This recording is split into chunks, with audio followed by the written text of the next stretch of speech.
యేసుక్రీస్తు నామంలో బెతస్తా విడుదల పరిచయ తరపున మీకు ప్రేమపూర్వకమైన వందనాలు. ఈ దిన వాక్య ధ్యానము, మీ హృదయముల యందు క్రీస్తును ప్రభువుగా ప్రతిష్ఠించుడు. పేతురు రాసిన మొదటి పత్రిక 3వ అధ్యాయం 15వ వచనము. క్రొత్త నిబంధనలో యేసును కొన్ని వందల సార్లు ప్రభువు అన్నారు. ఆయన ప్రభువులందరికీ ప్రభువు.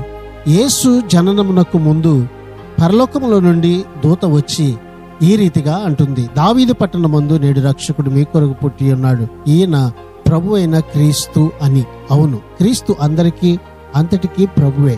అయితే మనము మనస్ఫూర్తిగా ఇష్టపూర్వకంగా ఎల్లప్పుడూ ఆయన్ను మన హృదయాల్లో ప్రభువుగా ప్రతిష్ఠించుకోవాలి.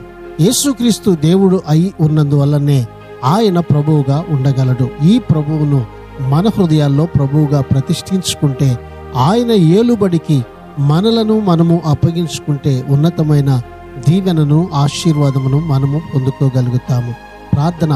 పరిశుద్ధుడా, ప్రేమగల తండ్రి యేసయ్య, మరొక నూతన దినాన్ని మాకు ఇచ్చినందుకు నీకు వందనాలు, స్తోత్రాలు చెల్లిస్తూ మిమ్మలను నిజముగా మా హృదయములలో అయా ప్రభువుగా ప్రతిష్ఠించుకొని నేను స్తుతించి ఆరాధించేటువంటి ధన్యతను ఈ దినాన నీ ప్రజలమైన మాకందరికీ దయచేయమని యేసు పరిశుద్ధ నామంలో ప్రార్థించి అడిగి వేడుకుంటున్నాము తండ్రి.